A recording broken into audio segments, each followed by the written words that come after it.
Hello, everybody. Welcome. Thank you so much for coming on such a beautiful evening. Sunny here in West Virginia, and I hope that it's great wherever you are.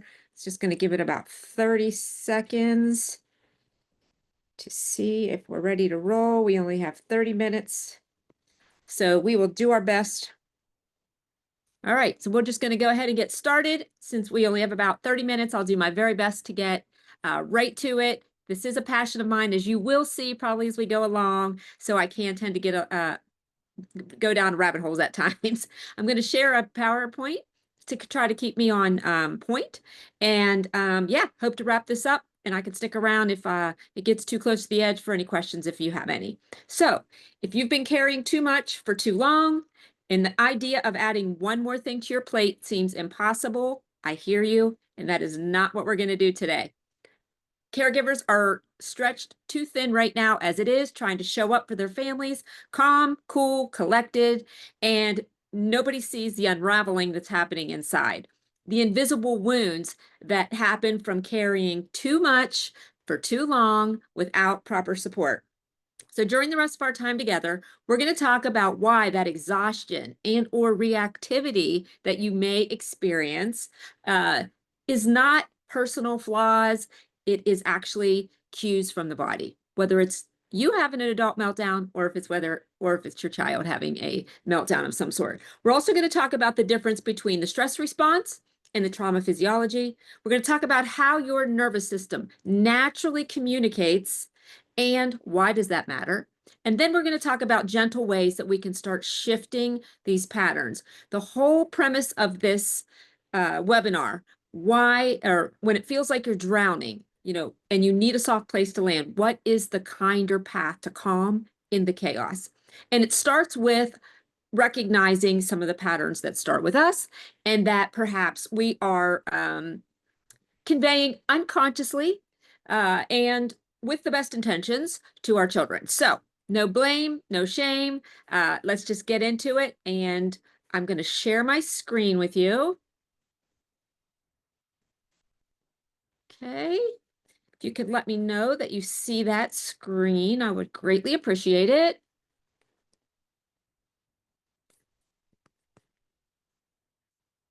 All right. So as a trauma-informed health coach, I do have to share this disclaimer with you. The information that I share today is meant for informational purposes only. This in no way is meant to diagnose, treat, prescribe, or replace any type of medical care. I'll draw upon my education, my own experience, and that while coaching other clients. So take what resonates with you and just leave the rest. This is meant to inspire you to take an engaged role in your mental, physical, emotional, spiritual, and biological health. And I believe that your health journey is a collaborative partnership between myself, the health coach, offering you a client-centered approach along with your provider so we can have that calm aliveness that we are all searching for, right? So for those of you who don't know me, my name is Vicki Johnson. I'm the founder of Soy Essentials Health and Wellness, and I'll save the accolades if we have time at the end. But for purposes of this, I am a trauma-informed functional health coach. I've had certifications in the biology of trauma with Dr. Amy Apigian and Trauma Healing Accelerated. And prior to that, I had over 30 years in healthcare in various roles. So the pivot for me came in 2019. I decided to embark on this health coaching journey after spending more than 30 years in corporate. And I ended up coming face to face with what I now know as burnout. After entering diagnosis and charts for providers for more than 30 years in various roles, I had never once wrote that in a chart. And I had no idea what was happening when the lights literally went out at a time that I thought I was in the best physical and mental shape of my life, and had no idea the toxic cost of stress. And more importantly, I couldn't even acknowledge what was happening under the surface in my body. So I shifted. I was focused strictly on nutrition and food at that point. And when I seen people that just kept coming in, making all this progress, and maybe you've experienced it, I certainly have, And then all of a sudden something would happen and there would be like this regression, almost like when we're kids, right? We have these regressions sometimes, and then that's it, just give up. And the more that I learned about the biology of trauma, the more I learned about the toll it takes on our body, the more I learned that most of the patterns we have in that autopilot portion of our brain that's actually running the show, that no amount of willpower or positive affirmations is going to override at certain points in life.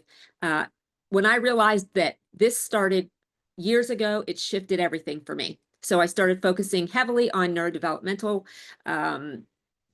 just neurodevelopmental and how trauma affects kids neurodevelopmentally.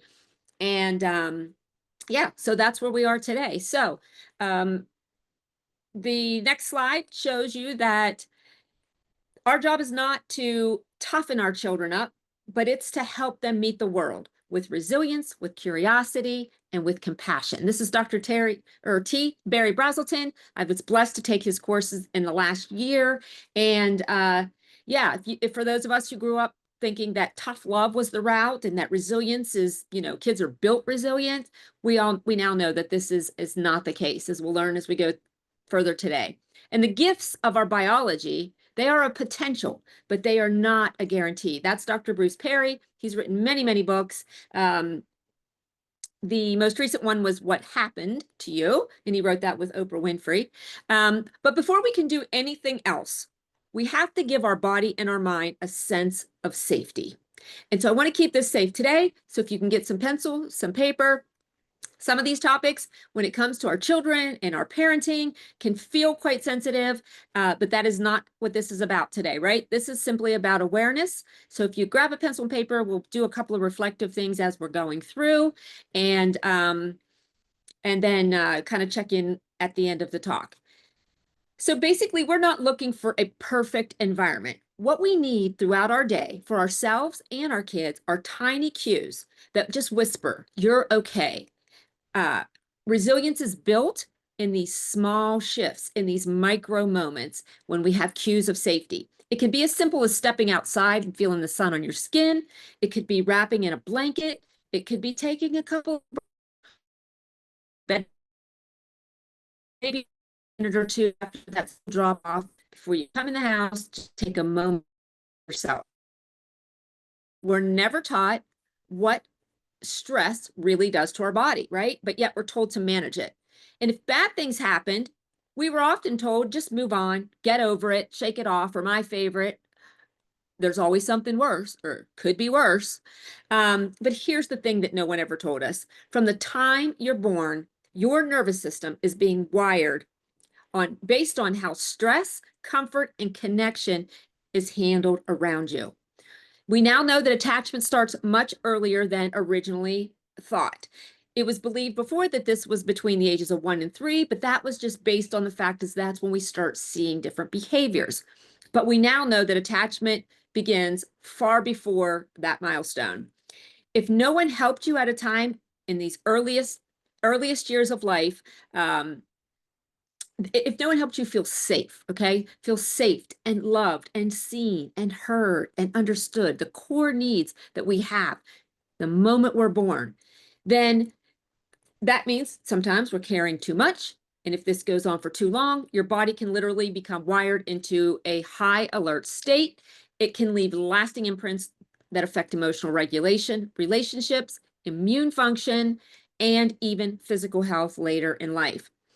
This can lead to an insecure attachment, and that is one of the strongest predictors of encountering trauma later in life. And then it becomes this vicious cycle because trauma begets more trauma. It's not because you're flawed, it's because your nervous system is doing exactly what it's designed to do, and that is help you survive. No one told us what the cost would be for the toxic stress that is so much being habituated now in this world that we're in today. So if you hear nothing else I say today, please hear me when I say awareness of early adversity and trauma is essential to overall health and wellness, because what happens in early childhood shapes how our body, our brain, and our nervous system develop. When we understand these connections, then we can respond with compassion, both for ourselves and those we love, and create environments that have a feeling of safety, a foundation for resilience that's not just for the mind, but for the whole body. This conversation is the first step towards breaking the cycles of dysregulation and building resilience for more healthier and connected lives. So today is about you. Let's do a check-in. If you've got your paper, how are you feeling right now? Just take a moment, just write a word or two. Don't go into your head if you're like I am and got to get into a story. Well, I'm feeling this because of this and this. No, just write down happy, sad, anxious, curious, how are you feeling just in this moment? Just take a moment. We're never meant to do life alone or do caregiving alone. So we really want to find places that pour into us as opposed to pulling from us. And I highly encourage you to join the Soul Essentials Wellness community, where that is exactly what we're going to do. Bring our mess. Just like today, I wasn't supposed to be presenting from my bedroom, but technology made it such that I was either going to have to cancel or pivot. So this is what we do, right? So for right now, we're just going to take a pause. And some of these exercises we're going to do, these are things that you can practice with your child. I have some links on the slide here that I will share with you. This breathing for children is a cool little fish that kind of teaches them slow, deep breaths. These are things you practice ahead of time so that, when there comes a moment of overwhelm or high stress or a meltdown, then we have these techniques to fall back on. So just notice right now where you are. If you're sitting down, notice your butt in the seat. Notice your feet on the floor. Can you really feel the floor underneath your feet? Let your shoulders drop a little bit. If you're clenching your jaw, just try to relax. And then we're going to take a slow breath in through your nose, as deep as it feels comfortable for you. And then blow out like you're blowing out a candle. Okay, so let's just breathe in through our nose. And let's breathe out.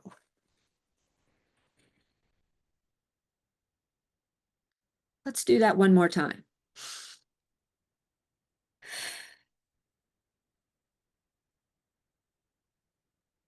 Now, I just want you to quietly say to yourself, or listen to me as I speak these words. In this moment, I am safe enough to pause. Take a second and see, do you notice any tension releasing in the body, in the face, in the jaw, in the shoulders? Did you soften just a little bit? And note down any body sensations that you're feeling. Do you feel any twisting in your stomach, any tension that's coming up, flushing? Just anything, get curious. And now if it feels comfortable for you, I want you to take your hand and put it over your heart. And kind of play with what feels good here. We're offering support to our nervous system, even though you may not realize this, but I like to take the heel of my left hand and put it on my heart with a little bit of pressure. I need to feel the pressure. And then I like my right hand over. But do what feels good to you. And if it doesn't feel comfortable for you right now, then just sit and rest for another moment. Let's just offer some support to our heart right now. And then I want you to say this to yourself or listen to me as I ask these questions. What would help me feel a little more supported right now? There's no right or wrong answer. That is the nervous system settling. It can be a yawn. It can be another breath. You may feel a need to stretch or get up and move. Some people even belch. These are all things that are cues your nervous system is regulating. Now let's just take one last slow breath.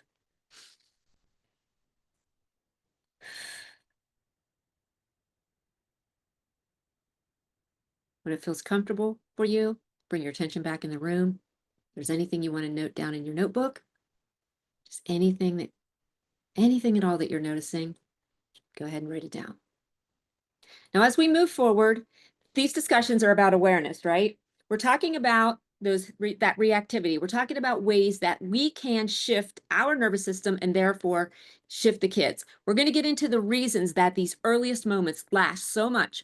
But what we want to do is really start to learn how to track our nervous system.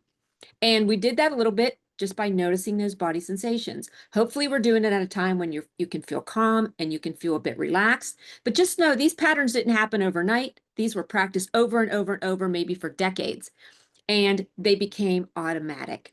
Think again, you've got this autonomic part or this automatic part of your nervous system, and that is what's the filter for everything that we see, everything coming in from the outside world, and more. We'll get into more of that as we go. But these patterns became the easiest way to keep you safe, even if they're not helpful anymore. And it can feel discouraging sometimes if we try a therapy or we try a breathing technique like that, or we try a yoga class and it's not sustainable, right? It's like I go right back to that feeling anxious again. Well, that's because on their own, none of those things are probably going to unwire decades of survival mechanisms, survival patterns. But the beautiful truth is that resilience building doesn't have to be complicated. And what we want to do is learn how to gently expand our window of tolerance. Something Dr. Siegel, Dan Siegel talks about as basically your, think of about as your zone of resilience. And this is not the same as your zone, your comfort zone, right? This is something that you can build so that you have more joy and you can have less collapse. So what's the truth? Well, the truth is what's going on beneath the surface matters. We have too much on our plates most of the time. And while stress is a normal part of life, when you understand the difference between stress and trauma, it can change the way you care for yourself and your kids. So let's start from the beginning. Maternal stress, right? From the moment that that fetus is conceived, it is being wired either for stability or vulnerability. That's why at these earliest years, your nervous system is most impressionable and most sensitive. Survival is dependent on the relationship between the parent or the primary caregiver. And every interaction, every rhythm of connection is shaping a foundation. One of the first parts of the brain that come online when we understand how the brain develops, Dr. Perry talks to it. There'll be regulate, there'll be relate, there'll be reason. So regulate is the first part of the brain that comes online. This is your primal part. This is the part that kicks into action. This is where your stress response fires from.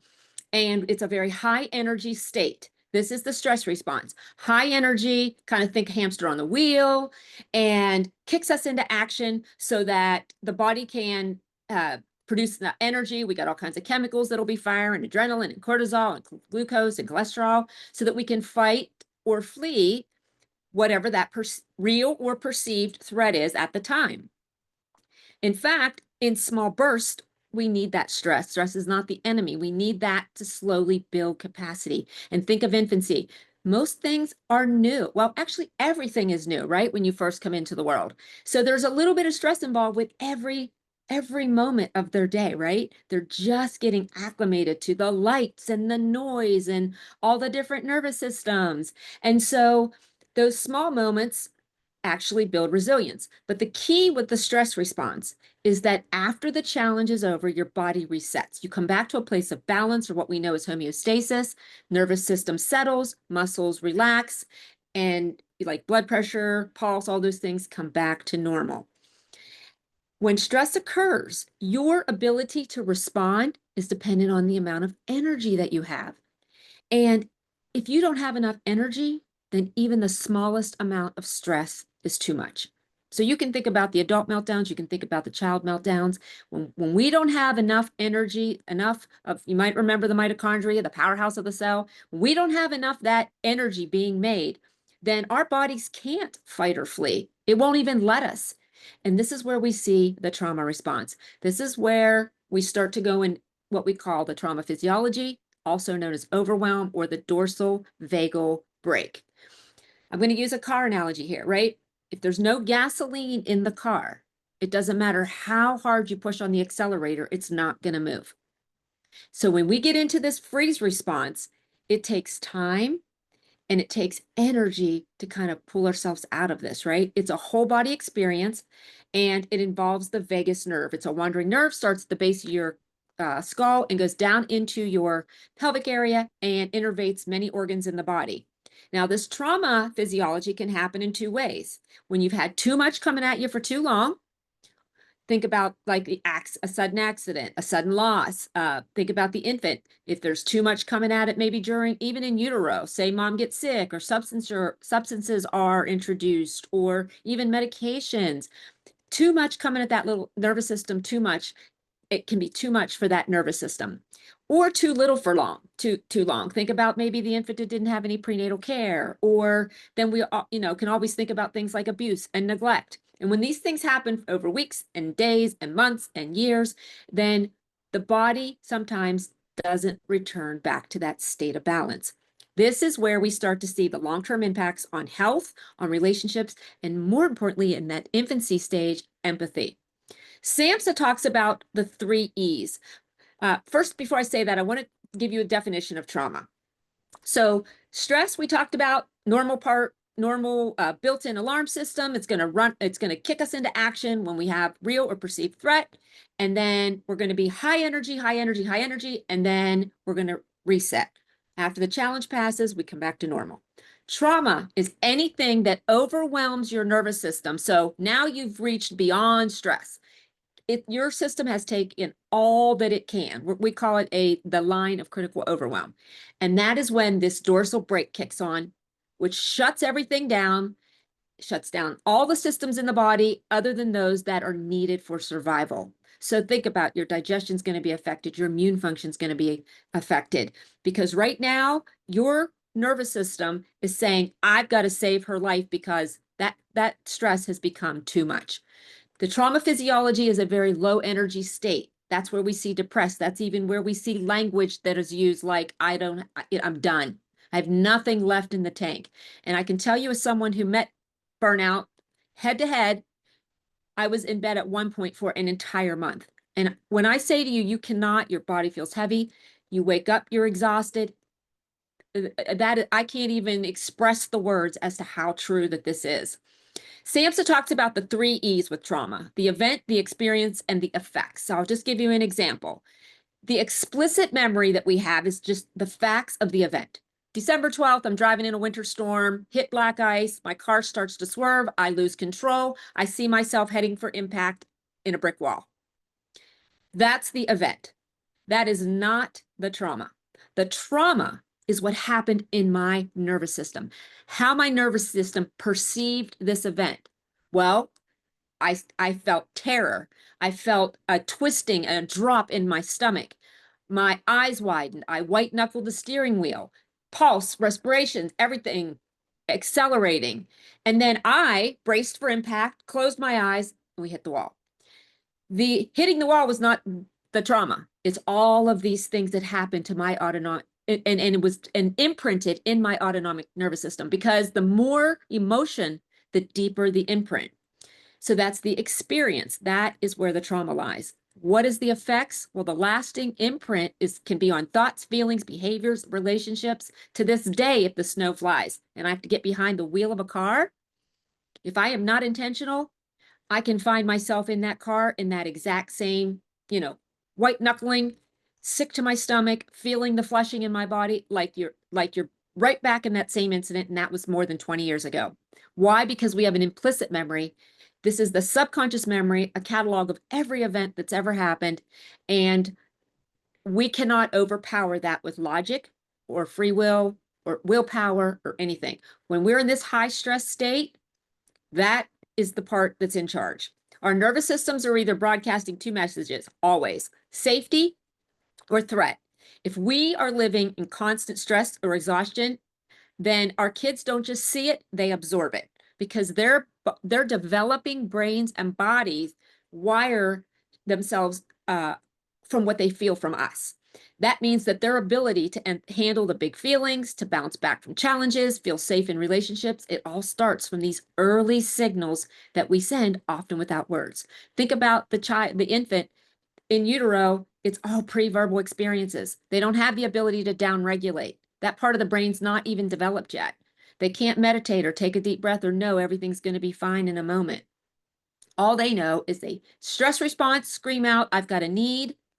Mom comes, changes the diaper, feeds the baby, puts him to sleep, repairs, everybody settles. But what if we let him cry it out like I was taught? So, let them cry it out. Well, they scream their brains out until they end up falling asleep. Well, that's not because of what we should have done. It's because that dorsal brake kicked on and put that child in the freeze response. And when we vacillate, when those patterns start that early, then we set ourselves up for that throughout life. That pattern, and when we vacillate between that high stress and then collapse, that is where we head towards chronic illness, chronic pain, autoimmunity, and so forth. Now, what are some of the derailments that can happen to an infant in these earliest years? Well, Brazelton Touchpoints talks about hard starts, such as birth trauma. Again, if there was substance use, and we're not even getting into these other layers that can happen, right? Sick emergency situations, but just think birth traumas, abuse, mental health of the caregivers. These are some hard starts. Then there's hard times like your financial difficulties, food or housing insecurities. These can derail nervous systems, domestic violence or divorce. And then there's hardwired things such as prenatal or perinatal injury to the nervous system, neurodevelopmental issues. But there's a developmental awareness that we can talk about to kind of spot if there is trauma or early adversity that the kids are carrying around. Now, we have to realize that this is all on a spectrum because you have to take into account everyone's individual differences, their biology. And so, again, this is high level, but there's such rapid brain development from birth to 5 years old that if there is early trauma or disruptions, they actually now know that it's linked to a smaller brain cortex. Well, that's the last part that's developed. And this can affect memory, attention, language, cognition, and even perceptual awareness. Trauma can actually result from unmet core needs. And I go through a massive thing with that in the neurodevelopmental module. It is so fascinating. We can talk about state control. So back to Dr. Perry's regulation, the first part of the brain. It's very important we understand how that develops because then when we realize, okay, was the disruption at that early stage in utero when just the brain, we call it the pons level, when all of the sensory organs were coming online? If so, then we might see babies that are inconsolable, excessive crying, anger, aggressive behavior, issues with focus. These are things that they can later on develop. And you can see these as an infant too. Then, of course, the next thing that comes online is going to be relate. So this is where your midbrain comes on, where your arousal, your motivation, satiety. So it makes sense if that bottom level, if that sensory, that brainstem level, there was a disruption, then we may see disruptions in the next level that is developing. Not always, but a lot of times you will see startle easily, overstimulation, sleep, and digestion issues.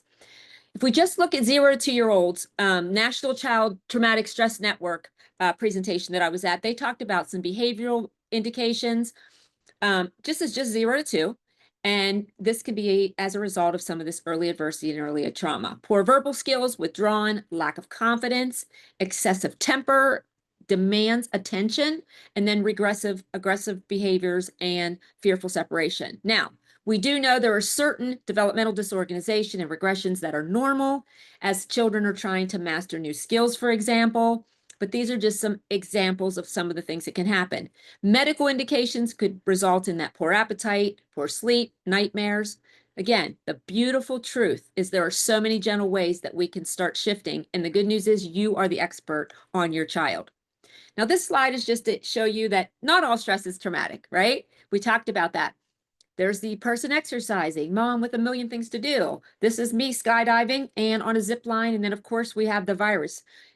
All of these events is all going to be based on our personal experience. Many people had a lot of trauma 2020, through 2023. Other people did just fine. Somebody skydiving or zip lining, if you were coerced or convinced to do it, that might be something that was traumatic for you. For me, best experiences of my life. The important thing to know is we can give our body a break in 30 seconds. So right now, just try noticing 3 things that you can see. You can jot it down if you want. 2 things that you can touch. 1 thing you can smell. You can see that Deep breath. That's your nervous system regulating. That's bringing yourself back into the moment. You can do that. You can take a full exhale, inhale, exhale. That you can do while you're stirring pasta, folding laundry, changing a diaper, right? These micro resets work because they meet you in life where you're already living. And if you, I'll tell you about my mini course after this, but I go a lot more into how to track the nervous system. There's a workbook there. There's reflective moments that you can do with, I call them Mama and Me reflections, that you can do these exercises with your kids and start learning. And in all the courses we have, we go into a whole lot more of these self-regulating exercises based on this sequential model, which I'll get into. Now, why does all this matter? Because chronic stress and trauma wreaks havoc on your body, your sleep, your immune health, your relationships, your loss of self, right? We get lost in the to-do list. We now know from the Adverse Childhood Experience study that what happens early in life can shape health for decades.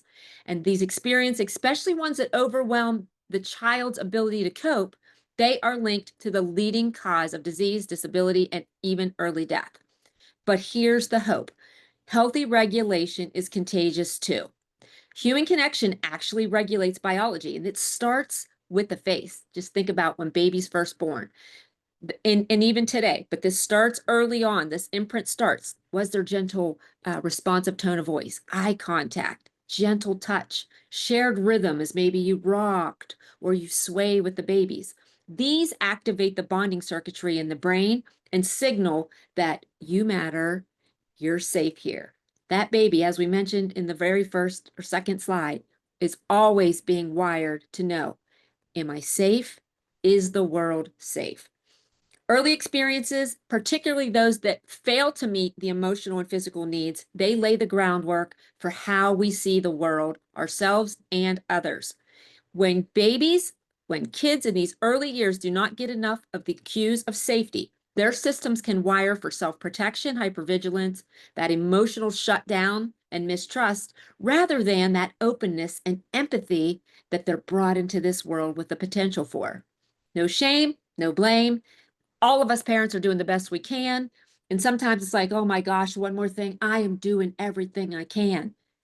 It's normal. That's why we want to take these micro moments throughout the day and just slowly start making that our default that gets embedded into that subconscious nervous system as opposed to the stress. Over time, unprocessed stress takes its toll. It can keep the nervous system dysregulated. We now know that more than 50 million Americans live with autoimmune conditions, and ladies, 75% are women. We now know this is correlated with that freeze response. Decades of overfunctioning, holding it all in, pushing through, it causes this constant nervous system dysregulation. And eventually there's a breaking point. It can be autoimmunity, it can be burnout, and it doesn't just happen in work, it happens in life.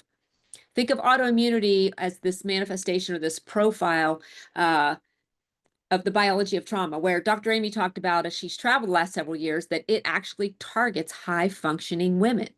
And one of the main questions when they started talking about the thoughts and the beliefs from this autoimmune personality or this autoimmune profile, one of the common questions and responses were that women didn't feel safe to be themselves. And so the question to think about is, if you relate to this, when was the first time you didn't feel safe to be you? And that maybe you developed the perfectionistic, the achieving, the overproducing, the quiet, compliant, people-pleasing person. Overfunctioning is a stress response. Drawing from the biology of attachment module, we know that there are 6 core attachment pains. And so we can get into a lot more of that in the other talk. We don't have time for all of that today, but that will actually break down into the adaptive styles that we have, whether we end up with secure, insecure, anxious, disorganized attachment styles, and then the different states and traits that come out of that, which can then lead to certain long-term chronic illnesses. It's fascinating. So what do we do about all of this? The Freedom Foundation. This is a framework that I have, and there's a lot on this slide, but what you really need to know is at the heart of all of this work, resilience begins with one essential truth, and that is without a felt sense of safety, nothing else can truly take root. There is a spectrum of outcomes on all of the things that we're talking about here today. The old approach is kind of falling short because traditional practices often target that conscious brain, right? That achieving brain to build an emotional connection. But as you heard me say, we've got the regulate portion of the brain. Then the next thing that comes online is that midbrain, where we're going to have the satiety. And then around it is the limbic system, which is your emotional brain, where you're going to relate to the world, to others, to yourself, dependent upon your early experiences. And then the last part of the brain is that reasoning part that develops, and that could be upwards of 25 or 30 years old before that happens. So we're trying to use the part of the brain that's wired for productivity and control to handle emotional situations. The emotions live in the body. So any modality that is skipping that part is missing the mark. Bessel van der Kolk says, when the alarm bell of the emotional brain keeps signaling that you are in danger, no amount of insight will silence it. I had on that previous slide that, think of your nervous system as a smoke detector. And if you get wired in that high hypervigilant state, then no amount, like it's like you have the alarm constantly going off when there is no fire. So I see that we're getting over on time here. So I'll wrap this up. What science shows us is the brain and nervous system develop in layers, as we just talked about, and that autopilot portion or that subconscious part of our brain is the filter for how, and it shapes how we see, experience the world before thoughts or logic ever come into play. This is infancy, friends. They have all pre-verbal experiences. This is where we end up getting the emotions and then making a meaning of it with our little child brain that we adapt to. And then we sometimes carry those adaptations into adulthood where they become very maladaptive and messed up. We know, thanks to neuroplasticity, that these patterns, whether there's early adversity, gaps, or injuries, can be rewired with the proper support. When we shift our inner state, we shift the environment for ourselves and for our kids. And in the biology of trauma approach, we see that resilience isn't just emotional or mental, it's deeply biological. Chronic dysregulation changes our biology. We have oxidative stress, which then activates these immune cells in our brain. That's when you'll see the brain fog. Then it affects our mitochondria, that energy. So we start having mitochondrial dysfunction, and we can have protein and DNA damage. Wish I could go into more about that, but we know that there are 3 common biochemical imbalances that quietly disrupt a child's ability to connect, to self-regulate, and feel safe. So we've got to look at this holistic approach, right? True resilience is both emotional care and biological support.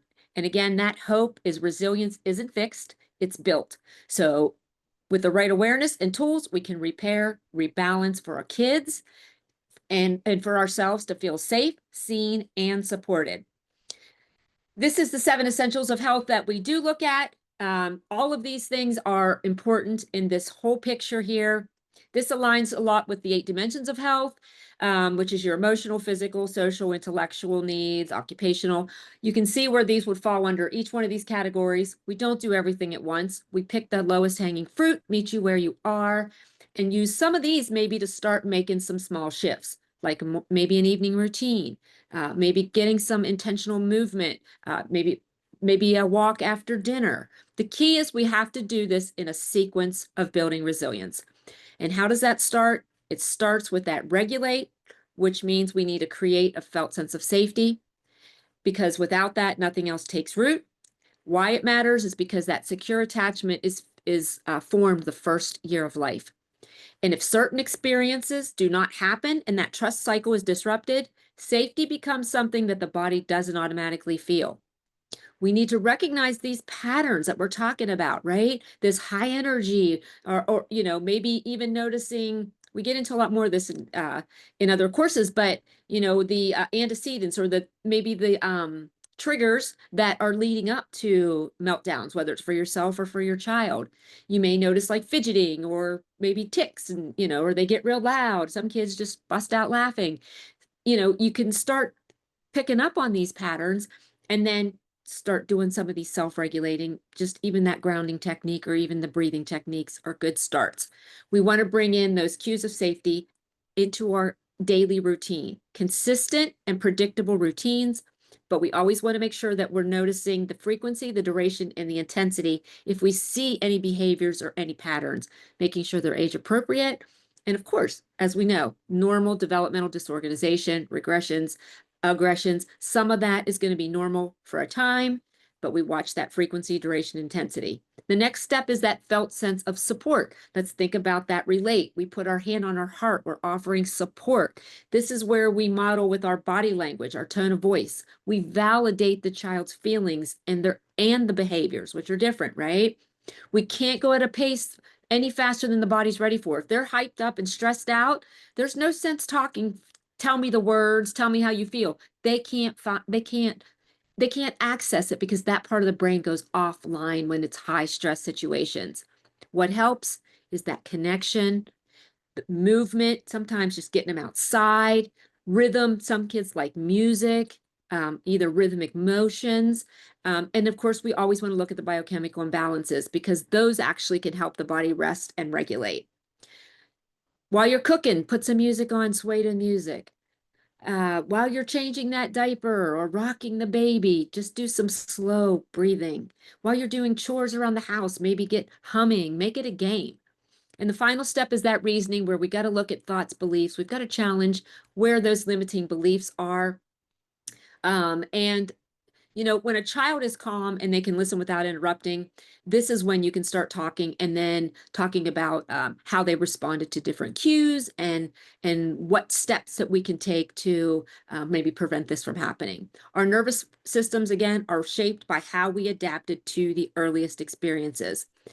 We use safe expansion and repair tools. So when you're more calm, then you can gradually increase that window of tolerance. Think of that little one who had a meltdown. We got to wait till he's able to talk without interrupting.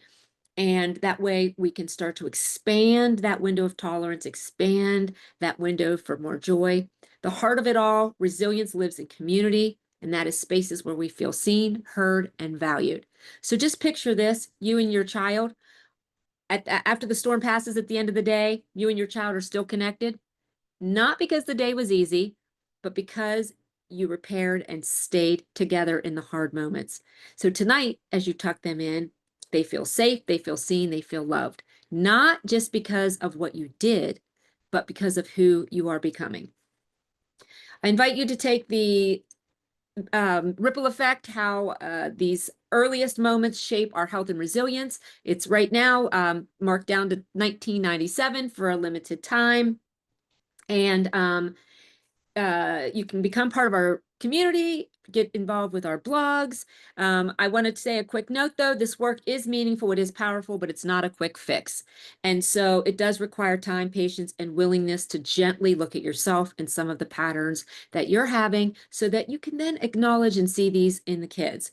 This may not be right for you if you're currently facing any urgent medical health crisis, you need any kind of specialized support, or if you're not ready to look at some of these old beliefs and these old patterns.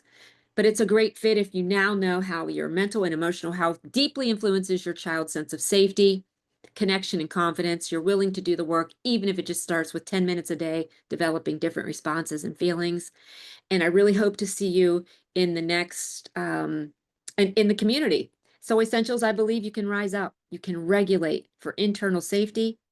We can see the world as a safe place to explore, utilize our support system, and give ourselves permission. I'll stick around if anybody has questions. There's a couple more minutes before Zoom's going to pop off here.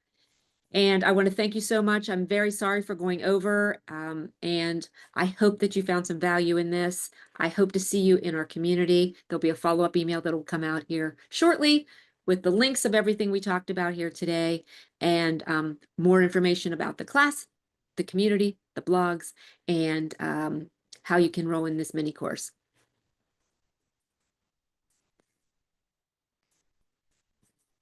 All right, there's no more questions. Thank you again for coming, and I look forward to seeing you on the other side.